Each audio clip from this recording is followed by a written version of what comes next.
마태복음 2장 1절로 6절까지 말씀을 저와 여러분이 한 절씩 교독하도록 하겠습니다. 제가 먼저 읽겠습니다.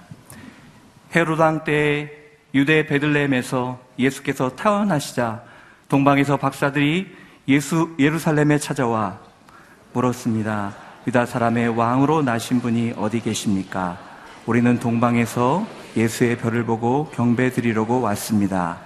헤롯 왕은 이 말을 듣고 심기가 불편했습니다. 예루살렘도 온통 떠들썩했습니다. 헤롯은 백성의 대제사장들과 율법학자들 모두 불러 그리스도가 어디에서 태어날 것인지 캐물었습니다. 그들이 대답했습니다. 유대의 베들레헴입니다. 예언자가 성경에 이렇게 기록했기 때문입니다. 그러나 너 유대 땅 베들레헴아, 너는 유다의 통치자들 가운데 가장 작지 않구나. 내게서 통치자가 나와 내 백성 이스라엘의 목자가 될 것이다. 아멘. 이 시간 담임 목사님 나오셔서 오늘 특성과 간증하실 분을 소개해 주시겠습니다. 하나님의 은혜가 오늘도 우리 모두에게 넘치는 하루가 되기를 축원합니다. 이번 새벽기도회는 특별 순서는 전부 생략했지만 하나님의 은혜에 대한 깊은 고백과 또 삶이 있는 분들을 저희가 중간중간에 함께 세우기를 원하는데, 마침 어제 양재 예배를 인도하는 중에 미국에 계신 차인홍 교수님께서 예배 출석을 하셨어요. 그래서 예배 끝나고 인사드리는 가운데 내일 새벽에 좀 나와달라고 제가 갑자기 부탁을 드렸습니다. 그래서 오늘 이 시간에 정말 하나님 앞에 특별 연주로 또 잠시 간증으로 하나님 앞에 영광 올려드리겠습니다. 차인홍 교수님은 현재 미국 오하이오에 있는 라이트 스테이트 유니버시티에서 음악대학 교수로 또 오케스트라 지휘자로 바이올리니스트로 이렇게 활동하고 계시고, 또 방송을 통해서도 많이 알려졌지만 무엇보다도 하나님을 사랑하는 하나님의 자녀요, 또 고난이 하나님의 은혜로 변할 수 있다는 놀라운 간증으로 많은 분들에게 하나님의 살아계심을 증거하고 계신 분입니다. 우리 큰 박수로 함께 모시겠습니다.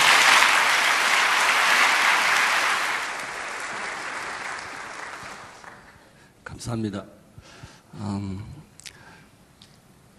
초라한 모습으로 오신 예수님의 탄생을 우리가 축하하는 이 계절에 이렇게 귀한 시간에 저의 모습을 한번, 저의 지난 날의 삶을 한번 생각해 보았습니다.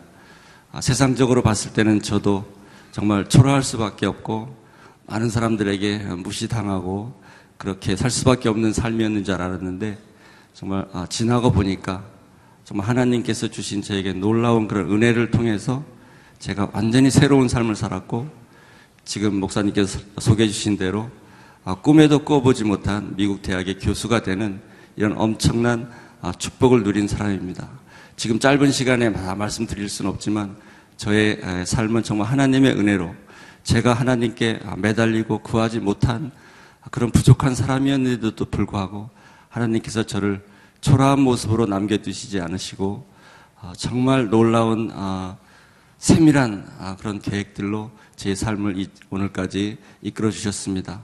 저는 이렇게 걷지 못하는 그런 불편한 삶, 그것도 불행이라면 엄청난 불행이죠. 그것들로 인해서 어린 시절부터 제 상처가 또 있었으면 얼마나 많이 있었겠습니까? 그리고 저는 학교를 전혀 다니지 못했습니다. 남들은 미국 대학 교수가 됐다고 하니까 정말 좋은 환경에서 교육을 잘 받고 잘 만들어진 그런 성공한 장애인의 한 사람으로 많이 생각들을 하십니다. 그렇지만 저는 24살까지 한국에서 정말 꿈도 꿀 수 없는 그런 초라한 기가 죽은 그런 청년이었습니다. 24살 때까지 학교를 한 번도 가보지 못했습니다. 학력이라고는 아무것도 없었고, 그런데 하나님의 은혜로 검정고시를 통해서 학교를 패스하고 저희 부모님하고는 전혀 상관없는 그런 여러분들의 도움으로 미국까지 보내지게 됩니다. 정말 이것은 세상적으로 상식적으로 이해할 수 없는 저에게 놀라운 기회였습니다. 물론 제가 열심히 했습니다. 그렇지만 하나님께서 보내주신 그런 사람들의 사랑과 은혜로 정말 우리 부모님께서는 일불도 저에게 보태주지 못하고 도와주지 못했는데 어떻게 제가 유학 생활을 다 마치고 이렇게 24살까지 학교도 가보지 못한 사람이 미국에 가서 대학, 석사, 박사학위까지 받고 또 그것도 모자라서 하나님께서 저를 미국 대학에 교수까지 만들어주신, 저는 저를 자랑할 수 있는 사람이 절대 못 됩니다. 정말 모든 것을 하나님께서 저에게 부어주신 그런 축복을 제가 너무나 잘 알기 때문에 여러분 앞에 제가 제 자랑을 할래야 할 수 없는 정말 그런 사람입니다. 저는 제 삶이 정말 깜깜한 터널로 끝나는 줄 알았습니다. 어떻게 이 세상을 살아갈 수 있을까? 청년 시절을 보내면서도 정말 내가 내 삶을 포기해야 되는 게 아닌가, 이런 좌절 속에 있었던 순간이 엊그제 같은 생생하게 기억이 납니다. 그렇지만 하나님께서 저의 깜깜한 터널 같은 제 삶을 어느 순간에 환한 터널의 끝을 보여주신 정말 기적 같은 은혜를 저는 깨달은 사람입니다. 그래서 오늘 저에게 주신 이 시간에 아마 그것을 여러분께 간증하라고 이렇게 하나님께서 또 우리 목사님께서 교회에서 저에게 기회를 주셨다고 생각합니다. 제가 미국에서 학위를 받고 정말 막막해서 하나님께 의지할 수밖에 없다는 그런 참 마음으로 제가 1년간 새벽 기도를 한 적이 있습니다. 정말 하나님께 의지하고 좋은 그런 신앙생활을 하지도 못했던 그런 부족한 사람이었는데 제 삶이 막막하니까 결국은 하나님께 한 번만 도와주십시오, 이런 기도의 제목으로 정말 1년간 쉬지 않고 기도했을 때 하나님께서 저에게 부어주신 축복이 바로 미국 대학의 83대 1이라는 경쟁률 속에서 장애를 갖고 영어도 부족하고 아시안이었던 이런 저는 약자라고 생각했던 저를 그 한 사람 뽑는 자리에 저를 임명시켜 주신 것입니다. 그래서 오늘 그동안에 제 삶의 반 정도는 초라했고 많은 사람들로부터 무시당했고 참 자신감이 없는 그런 삶을 주셨는데 제 후반부 삶을 하나님께서 이렇게 완전히 극적인 반전되는 삶으로 많은 사람들에게 환영받고 많은 세계 여러 나라들을 다니면서 음악가로 또 하나님의 살아계신 이런 축복을 간증하는 그런 또 사람으로 하나님께서 얼마나 많이 저를 축복해 주시고 사용해 주신지 모릅니다. 정말 그 놀라운 은혜, 40일 송구영신 새벽기도 오늘 이 교회 타이틀이 어메이징 그레이스네요. 오늘 제가 이제 어메이징 그레이스를 연주하겠습니다. 제 삶에 보여주신 정말 하나님의 놀랍고도 고마운 하나님의 은혜를 감사하면서 찬송하겠습니다.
이 새벽 우리에게 귀한 짧지만 귀한 간증과 또 연주를 주신 우리 차 교수님에게 다시 한번 감사를 드리겠습니다.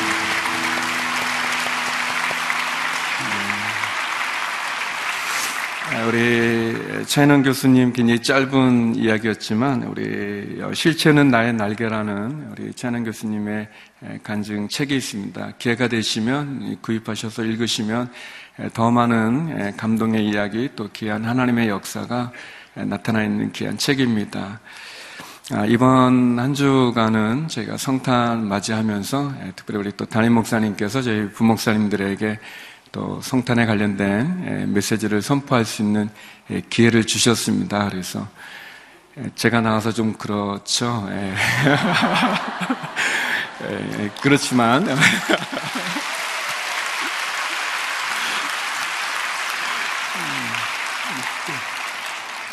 감사합니다. 여러분 너무 훌륭하세요. 또 이번 한 주간은 또 저희 우리 목사님들 통해서 또 하나님 말씀 나누기 원합니다. 예수님의 성탄에 관련되어서 우리 마태복음과 누가복음에 기록들이 나와 있는데 마태복음에만 나오는 기록 중에 하나가 이제 하늘에 나타난 아주 특별한 별이죠. 예수님의 별이라고 그러는데 특별한 별을 보고 멀리 동방에서부터 박사들이 찾아와 또 아기 예수께 엎드려 경배하고 또 보물함을 열어서 황금과 유향과 모략을 드린 이야기가 있습니다. 그 내용을 가지고 또 여러분과 함께 동방 박사들의 또 믿음에 대해서 또 성탄에 대해서 함께 은혜를 나누고 싶습니다. 우리 먼저 2장 1절에서 3절까지 말씀을 같이 한번 읽어보겠습니다. 우리 1절에서 3절 말씀 함께 읽겠습니다. 시작. 헤로당 때에 유대 베들레헴에서 예수께서 태어나시자 동방에서 박사들이 예루살렘에 찾아와 물었습니다. 유대 사람의 왕으로 나신 분이 어디 계십니까? 우리는 동방에서 예수의 별을 보고 경배 드리려고 왔습니다. 헤로당은 이 말을 듣고 심기가 불편했습니다. 예루살렘도 온통 떠들썩했습니다. 아멘. 헤로당 때에 유대 베들레헴에서 예수님이 태어나셨다고 얘기합니다. 예수님이 태어났을 때 유대 땅을 다스렸던 왕이 헤로당이었고 또 예수님은 베들레헴이라는 곳에서 태어났다고 마태복음은 그렇게 시작을 합니다. 유대에 많은 왕들이 있었지만 여기에 나오는 헤로당은 굉장히 능력도 많고 또 정치적인 역량도 컸지만 유대 사람으로 보면 굉장히 힘들고 어려운 그런 시간이었습니다. 특별히 예수님이 태어났던 베들레헴도 그렇게 크게 주목받는 그런 도시도 아니고 또 그러한 장소도 아닙니다. 그리고 우리가 다 아는 것처럼 또 예수님께서는 어떤 병원이나 또는 시설이 잘 돼 있는 곳에 태어나신 것이 아니라 구유에서 태어나실 수밖에 없는 그런 어려운 상황과 형편이었습니다. 우리는 내가 부모를 선택해서 태어나지 않지 않습니까? 나는 이 부모는 싫어, 이 나라는 싫어, 이 시대는 내 시대 아니야 라고 선택하면서 태어난 사람은 아무도 없습니다. 태어나서 보니까 남자기도 하고 여자기도 하고 또 부모가 또 한국 분이기도 하고 또 어떤 경우는 또 버려진 채 그렇게 어렵게 인생을 시작해야 되는 그런 많은 부분들이 있습니다. 그렇지만 사랑하는 성도 여러분, 오늘 성경은 우리들에게 우리가 어느 시대에 태어나고 어떤 환경과 어떤 장소 또 어떤 시기에 또 어떤 과정 가운데 우리가 있든지 우리에게 중요한 것은 예수님이라는 사실을 다시 한번 말씀해 주고 있습니다. 유대 민족으로 본다면 가장 힘든 시간, 암흑과 같은 절망과 같은 그런 시간이지만 그 시간에 예수님이 오심으로 모든 것이 바뀌어가고 있습니다. 모든 것이 바뀌었습니다. 동일하게 우리가 사는 지금의 이 시간이 그렇게 쉽지 않고 편하지 않고 또 우리의 상황과 형편이 내 뜻과 마음대로 계획대로 이루어지지 않는다 할지라도 사랑하는 성도 여러분, 힘과 용기를 갖기를 주의 이름으로 축원합니다. 예수님으로 말미암아 상황이 바뀌어져 가는, 예수님으로 말미암아 삶의 의미를 갖게 되는 그 축복이, 그 성탄의 은혜가 우리 모두와 함께하기를 주의 이름으로 축원합니다. 우리가 아는 것처럼 성탄의 주인공은 예수님입니다.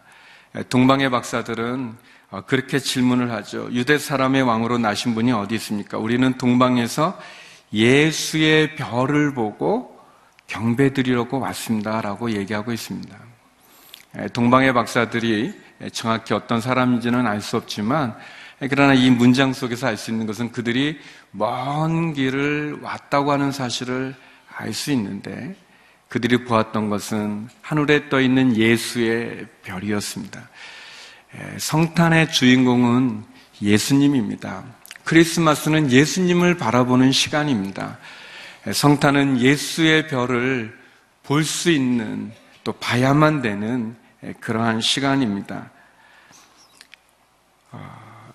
동방의 박사들이 예수의 별을 보고, 그의 별을 보고 저 멀리서부터 경배드리려고 찾아왔다고 합니다.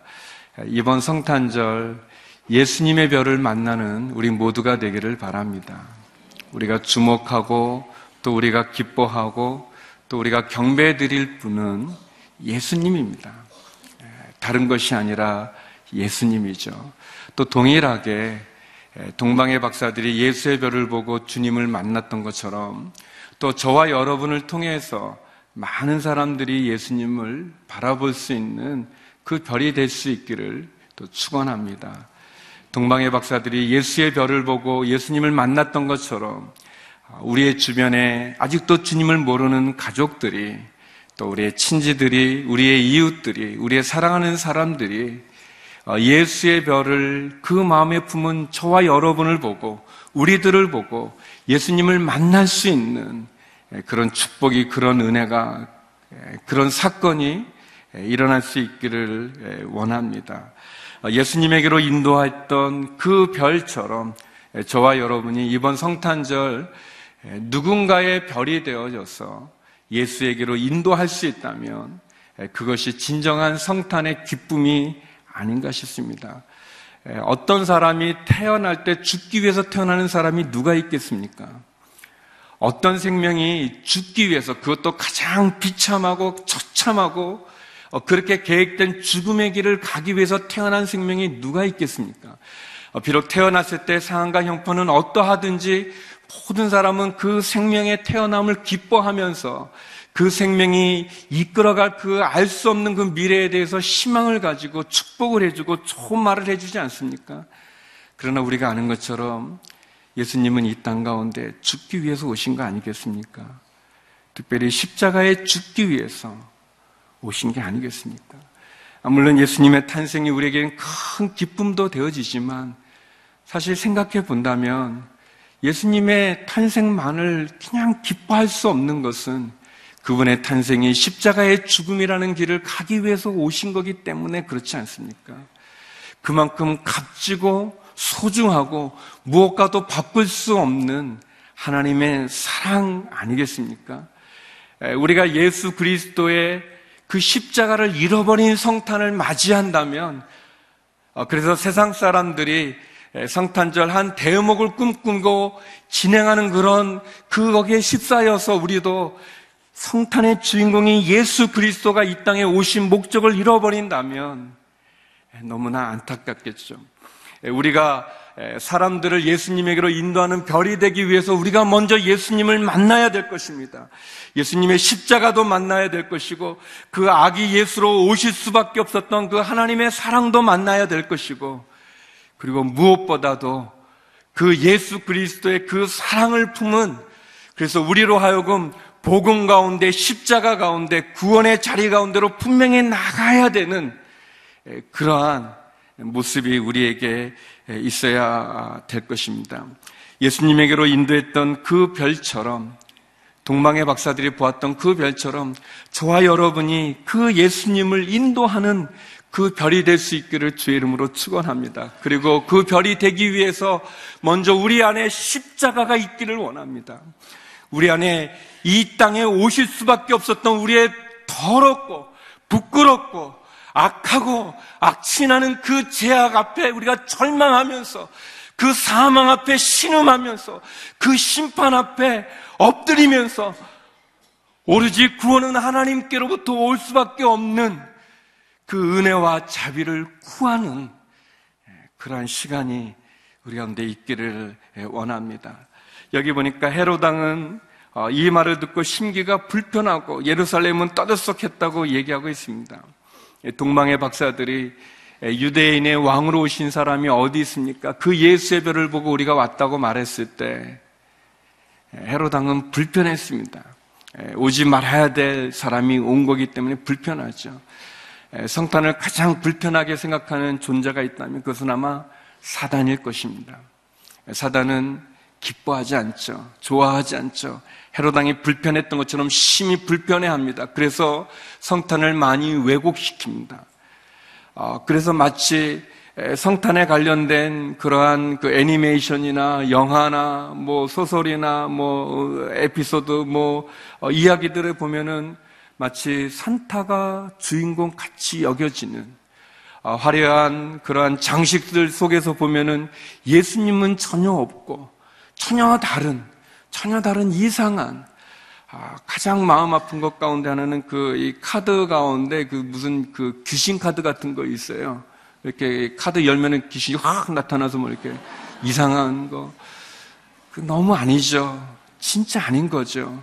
그런데 그것이 버젓이 진행되어져 있습니다. 크리스마스 베이비라는 그런 용어도 있죠.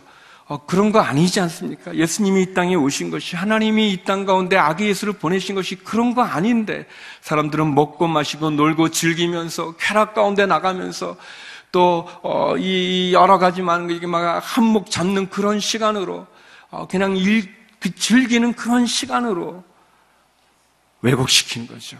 불편한 거죠. 사단은 불편합니다. 예수님 오신 것이 불편하니까 마치 헤롯 왕이 심히 불편히 여겼던 것처럼 불편하게 여기면서 왜곡시키고 변질시키고 그 속에 우리가 있는 것입니다. 우리만이라도 예수의 별을 보고 또 우리가 예수님에게로 인도하는 별이 되기 위해서 십자가 앞에 나가야 되지 않겠습니까? 예루살렘은 온통 떠들썩했다고 그랬습니다. 마치 성탄을 맞이해서 떠들썩한 이 세상처럼 떠들썩했습니다. 예루살렘이 떠들썩하고 소란이 났지만 그러나 누구도 아기 예수에게 경배하게 예배드리는 거죠. 예배드리고자 했던 사람들은 없었습니다. 세상은 온통 떠들썩하지만 뉴스나 많은 부분은 화려하게 성탄을 얘기하지만 정작 주인공인 아기 예수는 없는 채 정작 가장 중요한 하나님의 그 사랑은 잊혀진 채 떠들기만 하고 시끄럽기만 합니다. 예수 그리스도에게 경배하는, 그래서 우리가 십자가의 하나님의 사랑을 붙잡는 그런 모습이 있어야 될 것입니다. 우리 4절에서 마지막 6절까지 말씀을 같이 보겠습니다. 함께 읽어보겠습니다. 시작. 헤롯은 백성의 대제사장들과 율법학자들을 모두 불러 그리스도가 어디에서 태어날 것인지 캐물었습니다. 그들이 대답했습니다. 유대 베들레헴입니다. 예언자가 성경에 이렇게 기록했기 때문입니다. 그러나 너 유다 땅 베들레헴아, 너는 유다의 통치자들 가운데 가장 작지 않구나. 내게서 통치자가 나와 내 백성 이스라엘의 목자가 될 것이다. 헤롯이 묻습니다. 대제사장과 율법학자들을 불러서 묻습니다. 그리스도가 어디서 나겠느냐? 그리스도라는 말은 메시아라는 뜻인데 메시아가 어디서 나겠냐라고 묻죠. 그때 대제사장들과 율법학자들은 어려움 없이 대답을 합니다. 구약의 선지자에 보면, 예언에 보면, 미가서에 보면 베들레헴에서 난다고 얘기합니다. 이렇게 기록이 되어 있습니다라고 말하죠. 메시아가 어디서 태어난지를 아는 사람들은 종교 지도자들이었습니다. 성경의 지식에 능통한 사람들이었죠. 그들은 왕의 질문에 아주 정답을 말했습니다. 그렇지만 예수님이 어디서 태어난가를 안 대제사장이나 율법학자나 헤롯 왕은 예수님에게 경배드리지 않았습니다. 성탄은 아는 것이 중요한 게 아니라 우리가 경배드리고 예배드리는 것이 중요합니다. 사랑하는 성도 여러분, 우리가 예수님을 믿지 않습니까? 우리가 하나님을 믿지 않습니까? 또 우리가 성경도 많이 공부하고 또 많은 양육도 받는 것 너무 소중하고 중요합니다. 그러나 진짜 중요한 것은 아는 것만이 아니라 우리가 아는 것처럼 살아가는 게 중요하고 아는 것처럼 예수님 예배드리는 게 중요합니다. 성탄절을 모르는 분이 누가 있겠습니까? 많은 사람이 알지만 많은 사람이 예수님께 경배드리지 못하고 있습니다. 우리는 예수님에게 경배드려야 될 것입니다. 율법학자들과 대제사장이 가르쳐준 것은 베들레헴이라는 곳에서 그리스도가 태어난다는 말씀입니다. 왜 예수님이 베들레헴에 태어났을까? 어제 우리 담임 목사님께서 말씀해 주신 것처럼 의미 없이 그곳에 태어난 것이 아니에요. 여기 미가 선지자의 예언의 말씀과 같이 유대 땅 베들레헴은 아주 작은 거울입니다. 아주 작은, 보잘것없는, 초라할 수 있는 그런 곳입니다. 그런데 말씀에 있는 것처럼 너는 가장 작지 않다. 왜냐하면 너에게서 유다의 통치자들 가운데 아주 귀한 분이 이스라엘의 목자가 그곳에서 태어나기 때문에 그렇다라고 말씀하고 있습니다. 우리가 예루살렘에 이스라엘의 성지를 방문하는 많은 사람들이 가고 싶은 곳이 있다면 예루살렘이고, 그리고 두 번째가 아마 베들레헴일 것입니다. 그리고 베들레헴에 가면 예수 탄생 기념 교회도 있고 또 광장도 있습니다. 제가 가봤는데 그 베들레헴에 제일 좋은 곳이에요. 가장 큰 건물이 있고 가장 잘 다듬어져 있고, 그리고 특별히 성탄의 계절에는 그곳에 온 세계의 방송국들이 다 가서 촬영도 하고 또 거기 이렇게 사람들이 방문도 많이 합니다. 성탄절에는 예루살렘보다도 베들레헴에 훨씬 많은 관광객들이 가죠. 왜? 그 작고 초라하고 보잘것없는 그곳에 왜 그렇게 세계가 주목하고 많은 사람들이 방문하고 가고 싶어 하는가?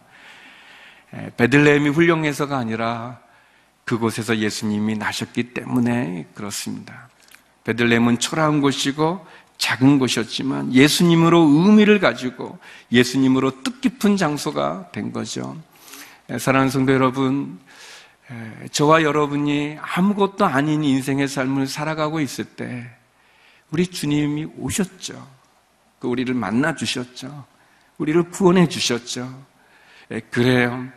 헤롯이 물었습니다. 그리스도가 어디서 나시겠냐? 그리스도가 어디서 나겠느냐? 베들레헴입니다. 그랬습니다. 예수님 작고 초라고 별 볼 일 없는 곳이었지만 그분이 그곳에 태어남으로 그곳이 의미 있는 장소가 된 것처럼 저와 여러분 별 볼 일 없는 삶일 수 있고 연약하고 부끄럽고 부족한 삶일 수 있지만 주님이 우리에게 오심으로, 우리의 인생에 오심으로, 우리를 구원하여 주심으로, 우리 가운데 함께하여 주심으로 우리는 의미 있는 인생이 된 것입니다.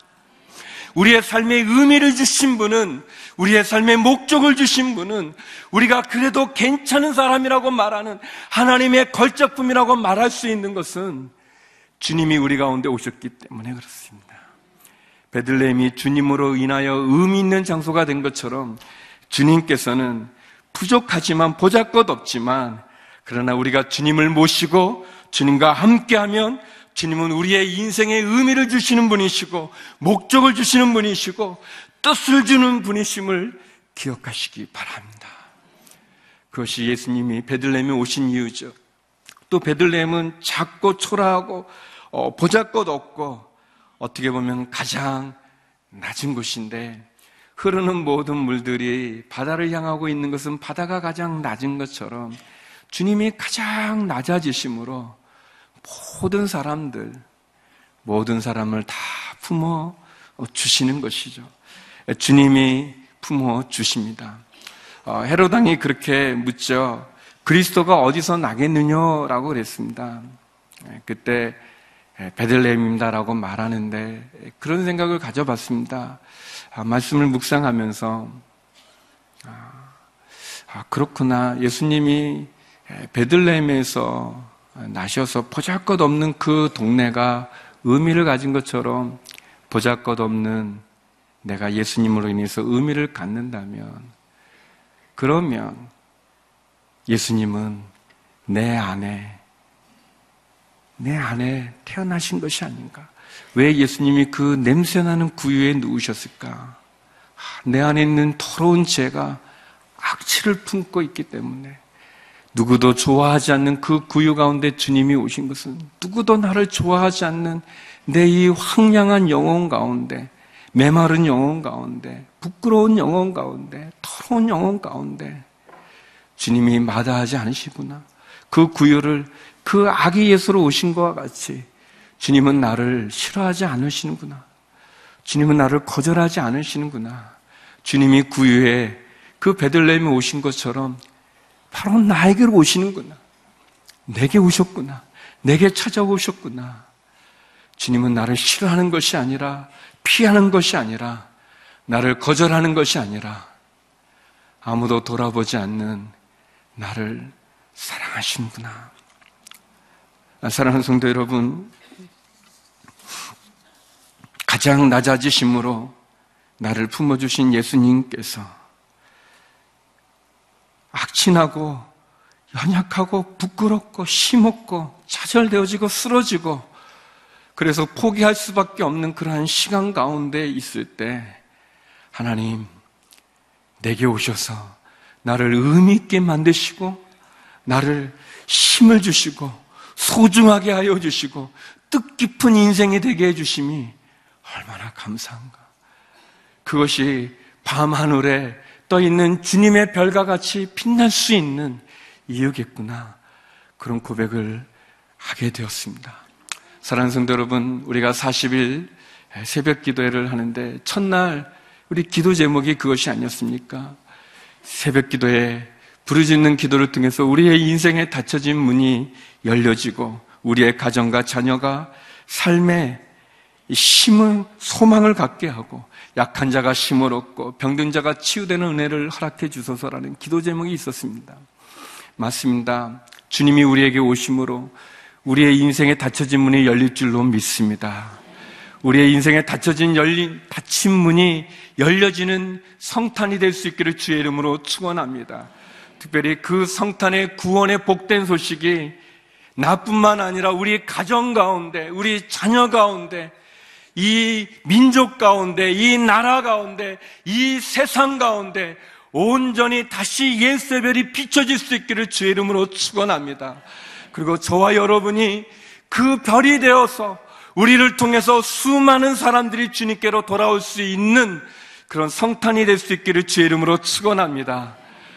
그리고 낮아지심으로 우리를 품으신 그 예수님, 악취나는 우리의 인생의 삶 속에 오셔서 의미를 주신 그 예수님과 함께 다시 한번 하나님의 사랑의 자리에 십자가로 나가는 우리 모두가 되기를 주의 이름으로 축원합니다.